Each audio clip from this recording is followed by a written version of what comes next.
जन्नत की पुकार में आपका स्वागत है। बढ़ती महंगाई और बेरोजगारी के खिलाफ दिल्ली के रामलीला मैदान में कांग्रेस ने आयोजित की हल्ला बोल रैली। देश में बढ़ती महंगाई और बेरोजगारी के खिलाफ कांग्रेस ने रविवार को दिल्ली के रामलीला मैदान में हल्ला बोल रैली आयोजित की। रैली में राहुल गांधी ने केंद्र सरकार पर जमकर निशाना साधा। राहुल गांधी ने कहा कि मुझे ईडी द्वारा डराने की कोशिश की गई। 55 घंटे ऑफिस में बैठाया गया। अगर 200 घंटे भी बैठा ले तब भी मैं डरने वाला नहीं हूं। कांग्रेस कार्यकर्ताओं को संबोधित करते हुए राहुल गांधी ने कहा कि कांग्रेस के पास अब एक ही विकल्प है, हमें जनता के बीच सीधे जाना होगा और केंद्र सरकार की नाकामी बतानी होगी। क्या नहीं हो रहा है आपसे नहीं छुपाया जा सकता है।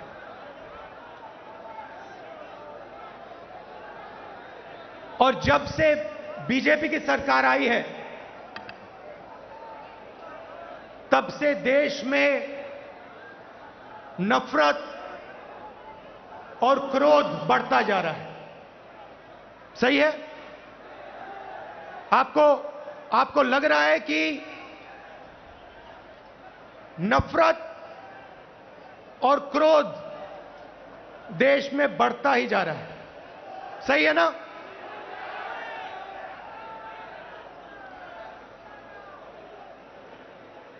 नफरत किसको होती है? भाइयों और बहनों, नफरत डर का एक रूप है। जिसको डर होता है उसी के दिल में नफरत पैदा होती है। जो डरता नहीं है, जिसको डर नहीं होता है, उसके दिल में नफरत पैदा नहीं होती है। तो भाइयों और बहनों, जब हम कहते हैं हिंदुस्तान में नफरत बढ़ रही है, उसी बात को दूसरे तरीके से कहना कि हिंदुस्तान में डर बढ़ता जा रहा है। किस चीज का डर? भविष्य का डर, महंगाई का डर, बेरोजगारी का डर, यह बढ़ता जा रहा है। और इसके कारण हिंदुस्तान में नफरत बढ़ती जा रही है। और नफरत से क्या होता है? नफरत से लोग बढ़ते हैं, देश बढ़ता है और देश कमजोर होता है। बीजेपी और आरएसएस के नेता देश को बांटते हैं और जानबूझकर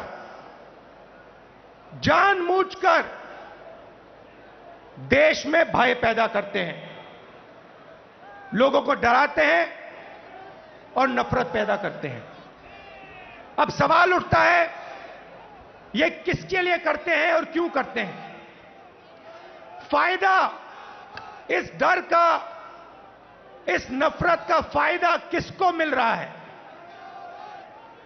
भाइयों और बहनों, क्या इस डर का फायदा, नफरत का फायदा हिंदुस्तान के गरीब आदमी को मिल रहा है? पिछले 8 सालों में आप मुझे बता दीजिए, हिंदुस्तान के गरीब आदमी को, किसान को, मजदूर को, छोटे दुकानदार को नरेंद्र मोदी जी की सरकार ने क्या फायदा दिया?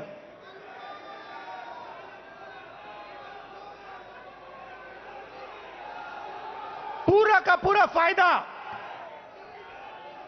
डर और नफरत का फायदा हिंदुस्तान के 2 उद्योगपति उठा रहे हैं। आप बाकी उद्योगपतियों से भी पूछ लो, वो भी आपको बताएंगे कि पिछले 8 साल में हमारा कोई फायदा नहीं हुआ, सिर्फ 2 व्यक्तियों का फायदा हुआ है। और देखने को मिल रहा है, चाहे एयरपोर्ट हो, चाहे पोर्ट हो, सड़कें हो, सब कुछ, सेलफोन, तेल, सब कुछ इन्हीं 2 व्यक्तियों के हाथ में जा रहा है। मीडिया देश को डराती है, नफरत पैदा होता है और फिर पूरा का पूरा फायदा बीजेपी दो लोगों को दे रही है। अब देखिए, नरेंद्र मोदी जी ने नोटबंदी की। नोटबंदी से गरीबों का फायदा हुआ? गरीबों की जेब से पैसा निकाला। गरीबों को कहा काले धन के खिलाफ लड़ाई है, और फिर कुछ ही महीनों बाद आपने देखा कि जो आपके जेब में से पैसा निकाला गया था, लाखों करोड़ रुपए, देश के सबसे बड़े उद्योगपतियों का कर्जा माफ किया गया। किसान का कर्जा माफ नहीं करेंगे। किसान के खिलाफ 3 काले कानून लाएंगे। कहेंगे कि ये कानून किसानों के फायदे के लिए है। अगर किसानों के फायदे के लिए है तो फिर पूरे देश में किसान क्यों खड़ा है, सड़कों पे क्यों उतरा है और आपके खिलाफ क्यों खड़ा है? ये 3 कानून किसानों के लिए नहीं थे। ये 3 कानून उन्हीं 2 उद्योगपतियों के लिए थे। और हिंदुस्तान के किसान को यह बात एकदम समझ आ गई, इसलिए हिंदुस्तान का किसान सड़क पे आके खड़ा हो गया और उसने नरेंद्र मोदी जी को अपनी शक्ति दिखा दी। और जब नरेंद्र मोदी जी को पता लगा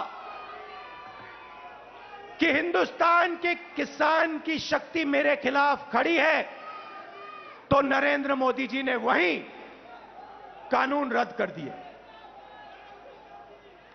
यही बात जीएसटी के साथ हुई। कांग्रेस पार्टी एक दूसरी जीएसटी लाना चाहती थी। बीजेपी ने जीएसटी को बदला, 5 अलग अलग टैक्स और जबरदस्त चोट। जो छोटे दुकानदार हैं, स्मॉल और मीडियम साइज बिजनेस वाले हैं, मजदूर हैं, किसान हैं, उन पर चोट मारी। और आज हालत क्या है? और यहां स्टेज से बोलना मुझे अच्छा नहीं लग रहा है, मगर आज हिंदुस्तान की हालत यह है कि अगर देश चाहता भी है तो देश अपने युवाओं को रोजगार नहीं दे पाएगा। क्यों? भाइयों और बहनों, देश को रोजगार ये 2 उद्योगपति नहीं देते हैं। देश को रोजगार स्मॉल और मीडियम बिजनेस वाले देते हैं। देश को रोजगार किसान देते हैं। और इन लोगों की रीढ़ की हड्डी नरेंद्र मोदी जी ने तोड़ दी है। तो आज जो इस देश को रोजगार दे सकते थे, वो इस देश को रोजगार नहीं दे सकते हैं। और बेरोजगारी, जो आज आपको बेरोजगारी दिख रही है, वो आने वाले समय में और भी बढ़ेगी। एक तरफ आपको बेरोजगारी की चोट लग रही है और दूसरी तरफ महंगाई।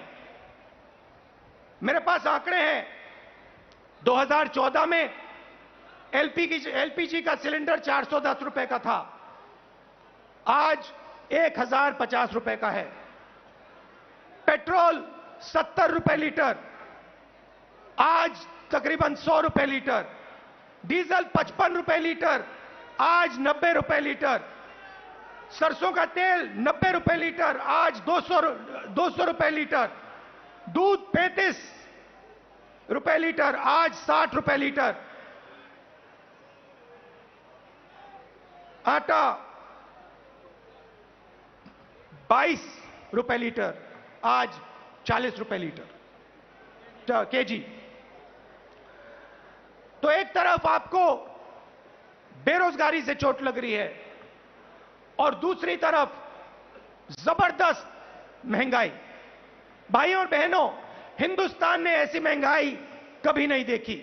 नरेंद्र मोदी जी कहते थे 70 साल में क्या किया कांग्रेस पार्टी ने। 70 साल में कांग्रेस पार्टी ने इतनी महंगाई हिंदुस्तान को नहीं दिखाई।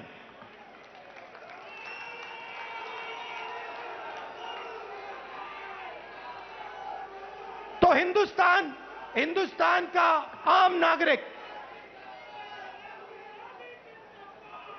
बहुत मुश्किल में है,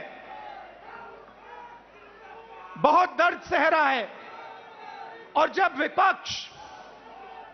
जब विपक्ष इन बातों को पार्लियामेंट में उठाना चाहती है तो नरेंद्र मोदी जी और उनकी सरकार विपक्ष को पार्लियामेंट में बोलने नहीं देती। चाहे किसानों का मुद्दा हो, चाहे चाइना का आक्रमण जो हुआ उसकी बात करना चाहे, बेरोजगारी की बात करना चाहे, महंगाई की बात करना चाहे, हम नहीं कर सकते, पार्लियामेंट में नहीं कर सकते। और आप देखिए यहां हमारे मीडिया के मित्र हैं, इनका काम जो जनता के मुद्दे हैं उनको उठाने का होता है, मगर ये भी अपना काम नहीं करते हैं। 24 घंटा ये कैसे करेंगे? ये मीडिया उन्हीं दो उद्योगपतियों का मीडिया है, पूरा का पूरा मीडिया उन्हीं दो उद्योगपतियों के हाथ में है। तो सच्चाई कैसे दिखेगी, सच्चाई कैसे सुनाई देगी? और जनता को सब मालूम है। जनता घर में टीवी ऑन करती है और जनता जानती है कि टीवी किसका है और टीवी किसके लिए काम कर रहा है। टीवी दो उद्योगपतियों का है, अखबार दो उद्योगपतियों के हैं, और ये दो उद्योगपति नरेंद्र मोदी जी के लिए 24 घंटा काम करते हैं और नरेंद्र मोदी जी इनके लिए 24 घंटा काम करते हैं। देश में बेरोजगारी, देश में महंगाई और देश का पूरा धन दो उद्योगपतियों के हाथ में। एक तरफ मीडिया का कंट्रोल, दूसरे तरफ प्रधानमंत्री पे कंट्रोल।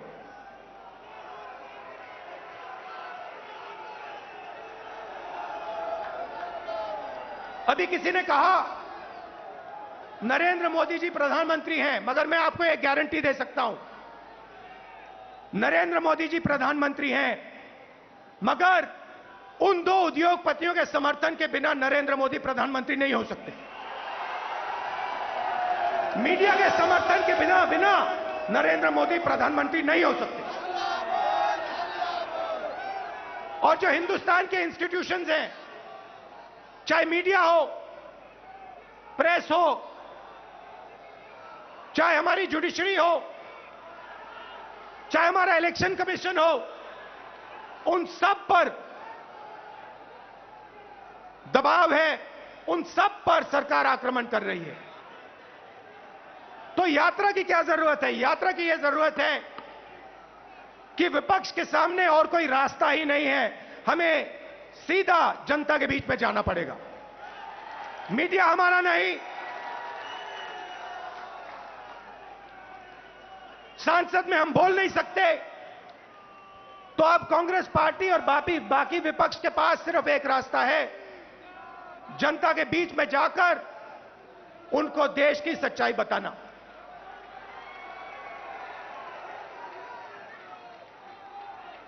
जो भी नरेंद्र मोदी जी के खिलाफ काम करना चाहता है, चाहे कोई भी हो, विपक्ष की पार्टी हो, एक्टिविस्ट हो, एनजीओ का कोई व्यक्ति हो, उस पर पूरा का पूरा जबरदस्त आक्रमण होता है। ईडी, सीबीआई, इनकम टैक्स, ये सब के सब लगा दिए जाते हैं।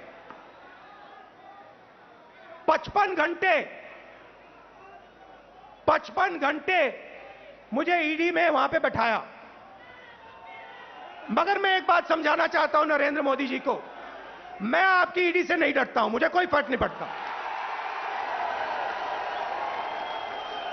आप 55 घंटे करो, 100 घंटे करो, 200 घंटे करो, 500 घंटे करो, 5 साल करो, कोई फर्क नहीं पड़ता मुझे। ये हमारा जो संविधान है,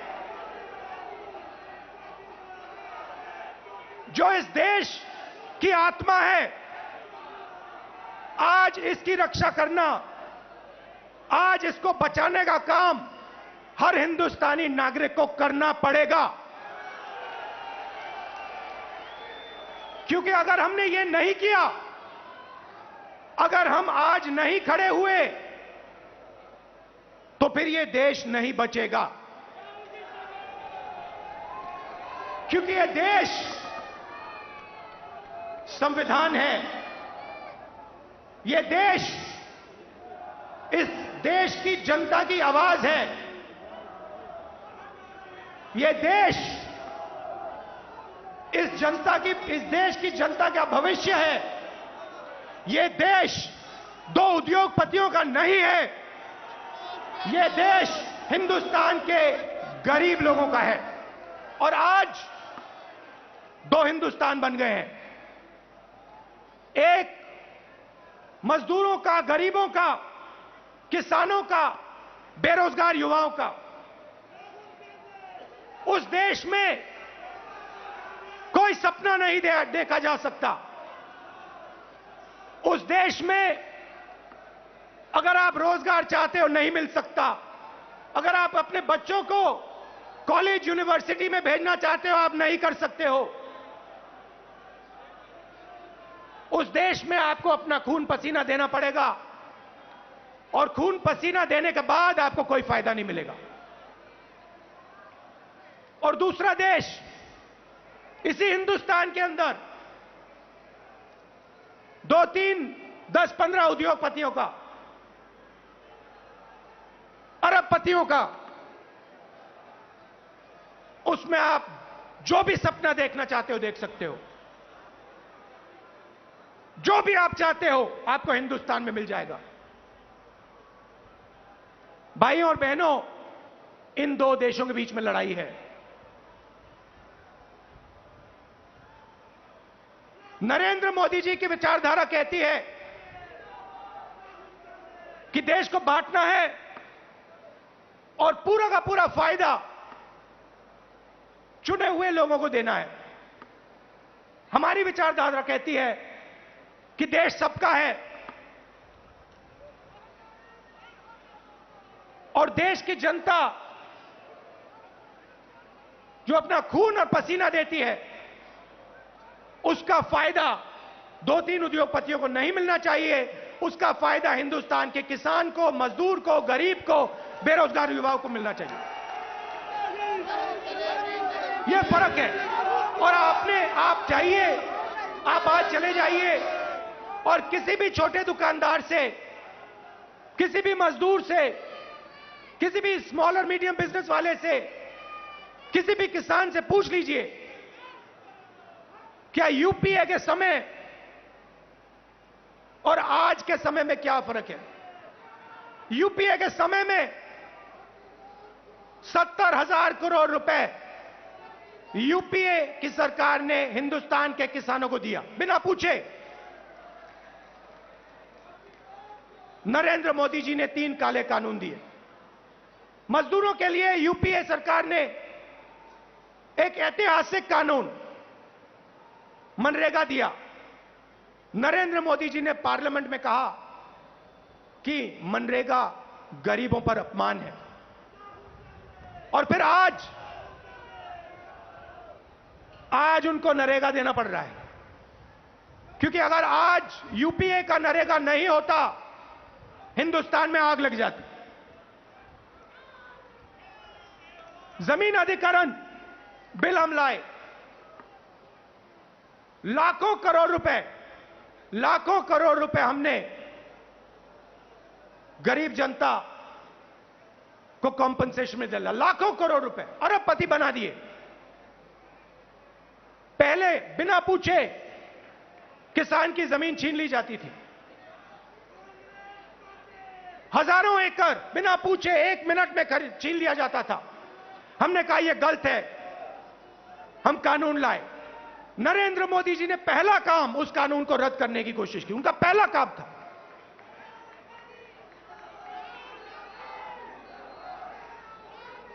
यूपीए के समय आर्थिक प्रगति थी। हम करोड़ों लोगों को हमने गरीबी से निकाला। जितने लोगों को हमने 27 करोड़ लोगों को गरीबी से निकाला 10 साल में। 27 करोड़ लोग।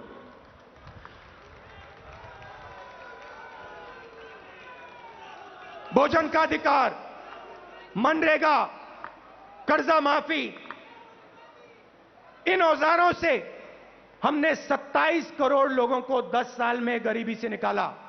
भाई और बहनों, पिछले 8 साल में नरेंद्र मोदी ने 23 करोड़ लोगों को वापस गरीबी में डाल दिया है। तो जो हमने काम किया 10 साल में, उन्होंने 8 साल में खत्म कर दिया। और फिर जाके भाषण देते हैं, प्रगति की बात करते हैं, न्यू इंडिया की बात करते हैं, मेक इन इंडिया की बात करते हैं, कहते हैं कि हिंदुस्तान बदल गया। हिंदुस्तान को नरेंद्र मोदी जी पीछे ले जा रहे हैं।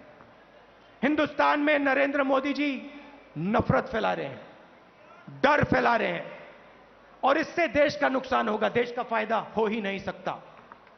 फायदा देश के दुश्मनों को होगा।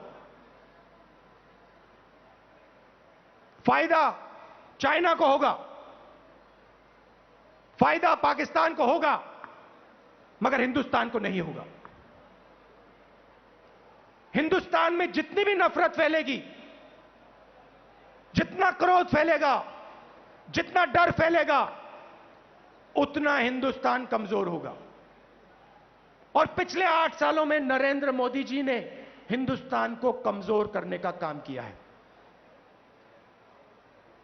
जो हमारी आर्थिक शक्ति थी उसको खत्म किया। बेरोजगारी, 40 साल से सबसे ज्यादा बेरोजगारी आज हिंदुस्तान में, वो नरेंद्र मोदी जी की देन है। मैं आपसे पूछना चाहता हूं, क्या महंगाई से, बेरोजगारी से, नफरत से देश मजबूत होता है क्या?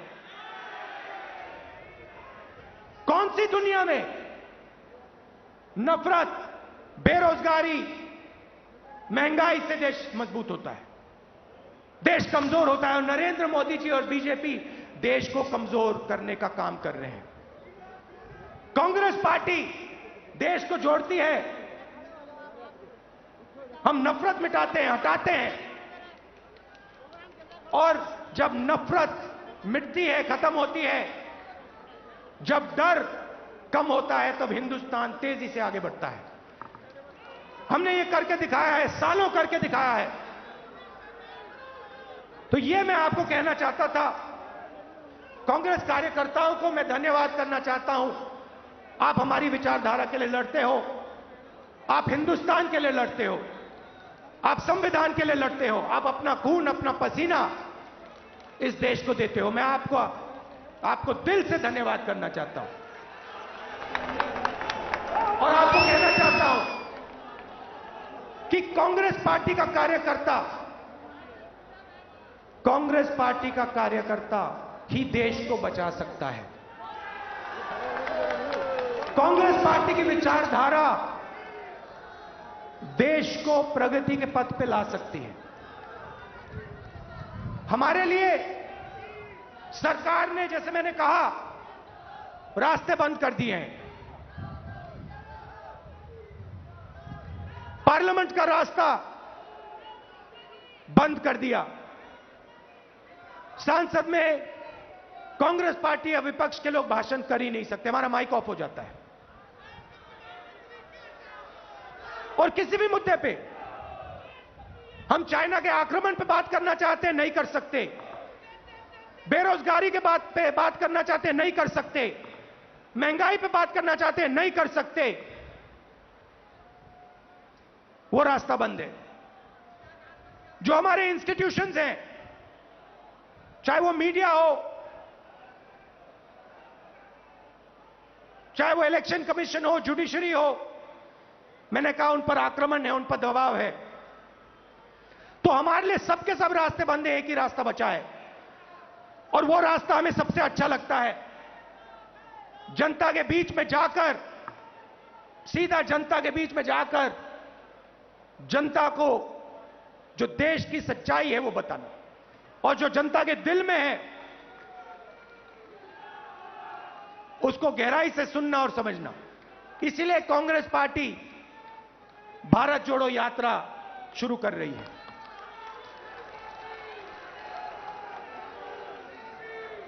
आप सब दूर दूर से आए, इसके लिए मैं आपको दिल से धन्यवाद करना चाहता हूं। विचारधारा की लड़ाई है और कांग्रेस पार्टी की विचारधारा